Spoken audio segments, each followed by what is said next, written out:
Assalamu alaykum, hörmətli əziz qeyrindaşlar. Mən Tahircandan, Tahirimindən Allah'a salam. 2022 yılı həməz bilan xoşlaşıb 2023 yılga kirishning oldida turibdik. Bugün mening tug'ilgan kunim. Bu kun munosabati bilan o'zimning 2022 yili Uyg'ur Times, Uyg'ur agentligi və onunla əlaqədar yenidən qoşulğan bir neçə turni, mən özüm yenidən başlagan cəmi 4 turni xalqımızga bir xulas şəkildə tonuşdurub ötəy deb oyladım. Bu söhbət mening 2022 yildagi şəxsi xizmətlərim bilan əlaqəsiz, faqat şu Uyğur agentligi və Uyğurlar üçün qılğan bir türküm xizmətlər bilan əlaqədar. Yana bu söhbətdə mən yana Uyğurlar üçün qılğan siyasi, ilmi fəaliyyətlərimi öz içigə almayman. Faqat professional, yəni uluslararası tipidagi bir neçə xizmətlərni sanab ötümə. Bunun içində birisi Uyğur albumi projekti. Uyğur albumi projekti qandaq projekt degan çağda Uyğurlarning hayotiga, Uyğurlarning madaniyatiga, Uyğurlarning tarixiga oid barliq yo'qolish oldida turgan surat, foto, asarlarni to'playdigan və taqtidgan, kelgusida tədqiqat üçün işlətkili bulduğan və Uyğurlarning milliy mədəniyyət terlörüşdə ko'rinma paketlarning saqlanib qolish uchun rasmiy asos yaratgan bir projekt bo'lib, bu projektni men shu yilning beshida boshlagan, mablag', chiqim, odam kuchi hammasi men tarafdan ilib berildi. Bu projektning ismi Uyg'ur album, tor bekitning ismi Uyg'ur album chekitkom. Hozirgacha biz 2000 ga yaqin rasmlarni to'plab bu Uyg'ur album projektiga qurdik. Instagram hisobotimizda hozir 10 necha ming agash kuchi bo'libdi. Bu projekt bilan aloqador. Ya'ni Uyg'urlarning barliq xotira suratlar saqlanadigan intayin cho'ng bir bo'shliqdan birisi to'shqizildi degan gap. Bu mendan sizlarga keladigan bir xush xabar deb o'ylayman. İkincisi Uyg'ur radio projekti. Uyg'ur radio projekti deganimiz Uyg'ur Times bilan hamkorlashadigan xabar sohasida. Ammo Uyg'urlarningki madaniyat, din, siyosat, hayot, ma'rif, musiqa qatorliq hamma sohalarda aloqador ovozliq suratlarni, ovozliq asarlarni xotirlaydigan, to'playdigan, taqtidgan bir platform. Yani uzaq müddətini alğan çağda Uyğurlarınki ovozliq bir asarlarninki toplumi xotirasi bo'lamdi desa, mana biz qurduq. Uyghur Radiosu projekti hər qandaq əsərlər üçün, ovozliq əsərlər üçün səhni berdigan, taqtidgan yaxşı bir qural səhni. Bununkinki sözlənən hər qandaq yaxşı əsər elan qilingan ovozliq bir mənbə qo'limizdan yo'qolib ketmaydi. Bir tarixni, bir fikrni, bir iddiani, bir ko'z qarashni, bir bilimni taqtidgan yadroliq bir narsa Uyg'ur radio sahnasi orqali saqlanib qoldi. Bu qurulmamiz, bu projektimiz nerede bor desa Uyg'ur radio chekitkom.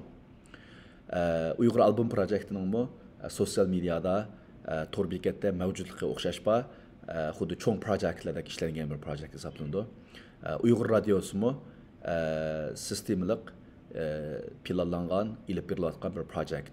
Uyg'ur radiosi, Uyg'ur radio chekitkom orqali ko'rsanlar bo'ldi. Hozirgacha 6 nafar qarindishimizning tirishchanligi bilan ovozliq asarlarni tayyorlab ilib berilyotdi. Buningdan texnik ko'p sohalarga, texnik ko'p kishilarga qo'shilganligiga va ilib berilganligiga ishonchim bor. Bunun barliq chiqimimi o'xshashlar men tarafidan ilib beriladi. Uchinchisi Uyg'ur ma'rifi turi, Uyg'ur ma'rifi projekti. Uyg'ur ma'rifi Uyg'urlarningki xuddi TED leksiyasiga o'xshash, leksiya shaklida, qisqa leksiya shaklida keng jamiyatga bilim taqtidgan, maxsus bilim ma'rifat uchun qurilgan bir sahna. YouTube, tor bekat, sosyal media orqali maqdi. Uyg'ur biz Uyg'ur chekitkomni qimmatbaho sotib oldik. Tor bekatda ishlanib bo'lamidi. Ammo YouTube kanali bor. Hozirgacha bir 30 dan ortiq leksiya tayyorlanib jamiyatga sunildi. Buning ichida muvaffaqiyat psixologiyaga oid mazmunlar bor. Uyg'ur ma'rifi Uyg'urlarningki muhaciratda o'zi lozimlik bo'lgan har qanday narsani o'rganoladigan yoki aloqador narsalar topqil bo'ladigan bir ma'rif sistemasi uchun xizmat qildi. Bu uchinchi cho'ng sistema. To'rtinchi proyektimiz bu 2022 yılı mən başlayan proyektimiz Uyg'uriya televiziyasi proyekti. Bu proyekt Uyg'ur agentligining, ya'ni Uyghur Times'ning qo'l ostida mang'idi. Balkim 2023 yılı biraz yangicha qadamlar bilan ilib berishimiz mumkin degan planlarimiz var. Ammo hozirgacha Uyg'uriya televiziyasi Uyg'urlarning mavjudligi, siyosiy harakatlari, ang madaniyatiga oid bir qism video hujjatlarni to'pladi, ishladi, taqatdi va boshqalar ishlaganlar uchun sahna berdi. Demak bu 4 proyekt meniki 2022 yılı Uyg'urlar uchun ishlagan 10 necha proyektimning e'lon qilgan 4 proyektim. Bu proyektlardan boshqa yana 10 necha proyektimiz bor. O proyektlarning kelgusida 2023 yılı e'lon qilishimiz mumkin. Sizlarga shuni bir xabardor qildiray deb o'yladim. Bu proyektninki har qandayda, mesela Uyg'ur album proyektida bütün barliq suratlarimiz yo'qolib ketmaydi. Xitoy hozir nurg'un rasmlarimizni, madaniyat yodgorliklarimizni va muhim tarixiy shaxslarımızın barliq uchurlarini yuttirib, kuydirib, o'chirib qilyotdi.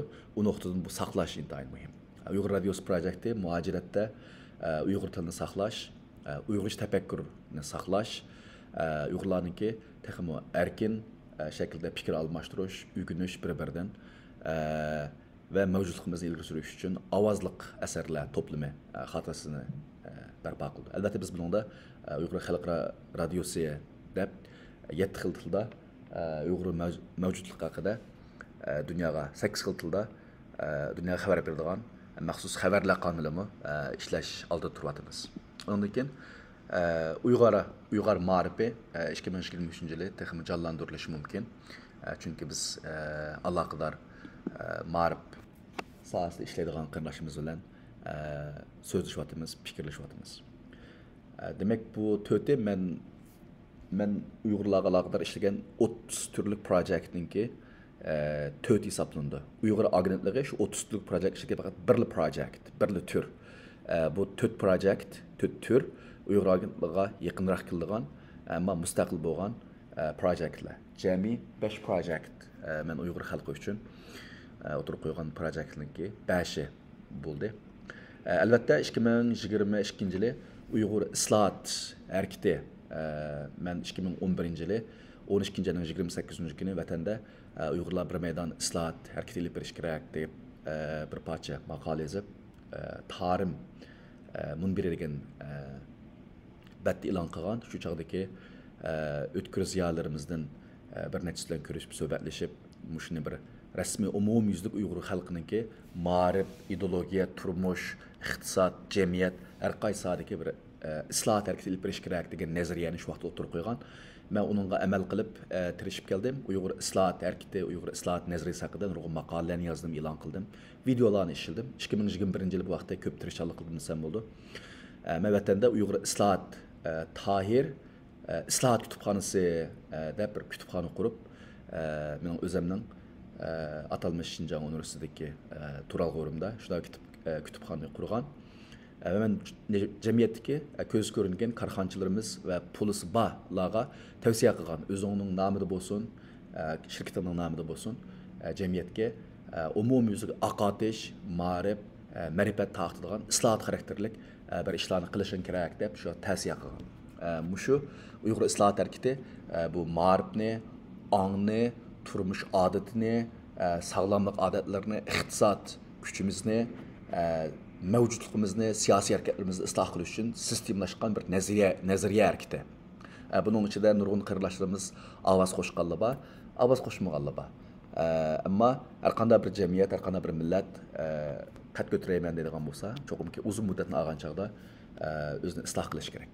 Men ilib borgan shu 5 xil proyektmi, sizlarga degan 5 turlik proyekt Uyg'ur islohot harakatiningki tarkibiy qismi. Ya'ni Uyg'urlar til to'kis bir islohot ilib berish kerak deydiganimiz cho'qimki uning ham nazariyasi bo'lishi kerak, ham amaliysi bo'lishi kerak, ham bir cho'ng bir proyekt tur bo'lishi kerak. Men o'tirib qo'yganim shu 5 tur, shu Uyg'ur islohot proyektiningki, Uyg'ur islohot harakatiningki amaliy harakat turlaridan iborat. Bu sahada biz bilan hamkorlashib birga ishlaydigan qarindoshlarimiz, bizni qo'llaydigan har sohadagi amaliy kuchi bor qarindoshlarimiz bo'lib qolsa, biz bilan fikrlashishini, aloqalashishini chindan umid qilaman. Chunki millat mayli vatanni qo'lga keltirish, mustaqillik erishish bo'lsin yoki o'zimizning mavjudligimizni muvofiq saqlab qolish uchun bo'lsin, cho'qimki bir maydon cho'ng islohotga muhtoj. Bu islohotni yolg'iz bir odam qilib bo'lolmaydi.